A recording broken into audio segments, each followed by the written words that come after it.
जैसे कि आपको पता है कि कतर के अमीर शेख तामिम बिन हमाद भारत आए हैं, और जिस तरह प्राइम मिनिस्टर नरेंद्र मोदी ने उनको खास इज्जत बख्शी और वो खुद एयरपोर्ट पर इस्तकबाल के लिए खुद आए, तो आप क्या देखते हैं किस तरह से इंडिया कतर रिश्ते को आगे बढ़ता देख रहे हैं, या कौन से नए शोबे हैं जहां दोनों मुल्क मिलकर काम कर रहे हैं, और जिस तरह प्राइम मिनिस्टर नरेंद्र मोदी खुद उनको एयरपोर्ट से रिसीव करने आए? अमेरिका ने यूक्रेन रूस मुज़ाकरात के लिए अब तक अपने चीफ मुज़ाकरात कार का तकर्रुर नहीं किया। अब आपको बताएं, रवां साल के आखिर तक सऊदी अरब के साथ बड़े मुआहदे होंगे। सऊदी कंपनी अरामको का डाउनस्ट्रीम इंडस्ट्री में आना मुस्बत पेशरफ्त है। जब दुनिया में कोई डेवलपमेंट होती है उसका बराह रास्त असर पाकिस्तान पे पड़ता है। हमने ऐसे पंगे लिए हुए हैं और हमारी उम्मीदें ऐसी हैं, हमारी खिदमात ऐसी हैं कि जब भी इंटरनेशनली कुछ होता है हम या रगड़े जाते हैं या कुछ बेहतरी आ जाती है।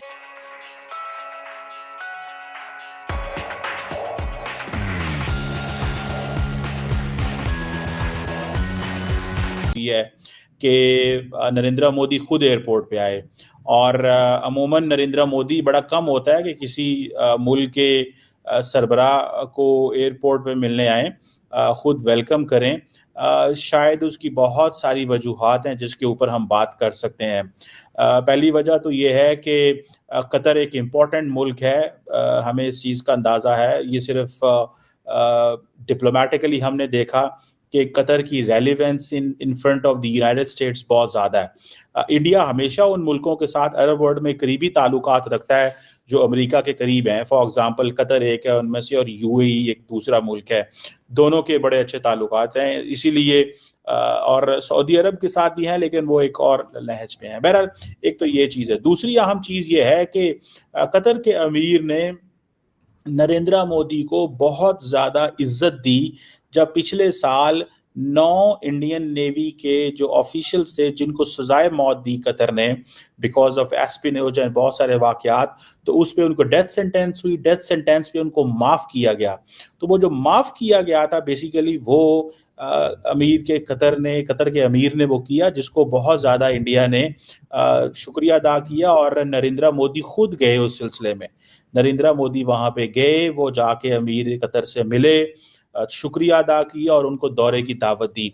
और दूसरा ये भी एक चीज़ है कि अब इंडिया ये समझता है कि कतर एक लीडिंग एनर्जी सोर्स है, particularly in liquefied natural gas, LNG जिसे बोलते हैं। और दूसरा आपको पता है कतर का role as a mediator and as a key interlocutor भी सामने आया, जिसमें आपने देखा होगा कि रिसेंटली जो गजा और हमास एंड इजराइल के दरमियान जो डील हुई है उसमें कतर का एक बड़ा इम्पोर्टेंट रोल था, और कतर ने इस सिलसिले में काफ़ी फैसिलिटेट किया।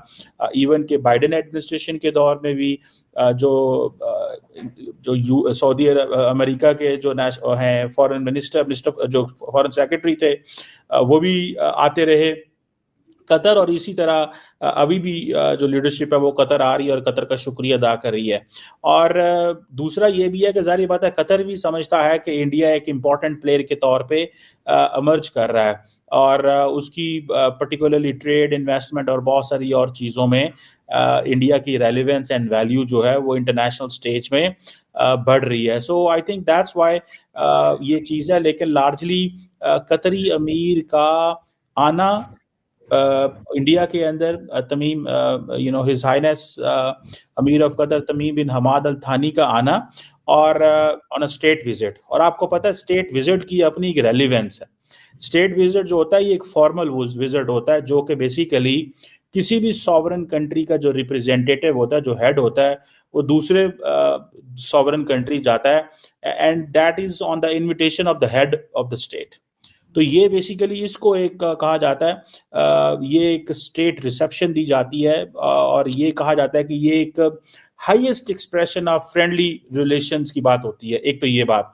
दूसरा इसमें ये भी वैल्यू इंपॉर्टेंट है कि जैसे इंडिया और कतर के मामलात थोड़े ख़राब थे, तो ये भी एक तासुर दिया जा रहा है कि इन ताल्लुकात को बेहतर करने के लिए ये स्टेट विजिट जो है उसको कराया जाए। और जैसे मैंने बताया कि highest expression of friendly relations है सॉवरन स्टेट्स के बीच में। आपको पता है इनफॉर्मल रिलेशंस भी होते हैं, जिसमें उतना सेरेमोनियल इवेंट्स नहीं होते, एम्फेसिस इन चीज़ों के ऊपर नहीं होता, और वो और तरह के होते हैं, उनको ऑफिशियल विजिट कहा जाता है, वर्किंग विजिट कहा जाता है, या उसको जिसे वो कहते हैं ना प्राइवेट विजिट कहा जाता है। लेकिन ये स्टेट विजिट जो है भारत करवा रहा है उनको, और करवा इसीलिए रहा है कि एक बड़ी तादाद में, आपको पता है कि अगर मैं यही सिर्फ आपको बताऊं कि तकरीबन 83,000 इंडियंस कतर के अंदर मौजूद हैं, और ये तादाद बढ़ रही है, और वो बहुत ज़्यादा जो पैसा है वो कमा रहे हैं कतर के अंदर,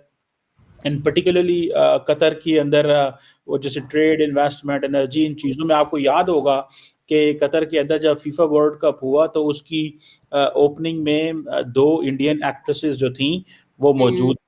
एक तो दीपिका पादुकोण थी, आई थिंक, कहा जाता है कि उनको बुलाया गया था फीफा की वजह से, और दूसरी एक और भी थी, मुझे ज़हन में उनका नाम नहीं आ रहा, तो जिन्होंने उस रिसेप्शन में, और भी बहुत सारे लोग थे जिनको इनवाइट किया गया। तो इंडिया की जो सॉफ्ट पावर है उसका भी कतर मदाह है। बल्कि मुझे याद है कि जब 9 जो फौजी थे, जो उनको जब छुड़ाया गया, रिटायर्ड इंडियन नेवी के लोग थे, जब उनको छुड़ाया गया तो कहा गया कि शायद शाहरुख खान ने किरदार अदा किया। तो इट मीन्स के जो इंडिया की सॉफ्ट पावर है उसकी बड़ी रेलिवेंस एंड वैल्यू है कतर के अंदर, और कतरी उसको बहुत ज़्यादा अहमियत देते हैं, और इसी वजह से जिसे कहते हैं ना कि एक नया, बेसिकली ये जो दौरा है ये एक नए रिलेशनशिप की बुनियाद रखने लगा, क्योंकि पीछे मिसट्रस्ट जो है वो सामने आया है पीछे। तो इस दौरे से आपको क्या लगता है कि कतर में जो रहने वाले भारतीय हैं उनके लिए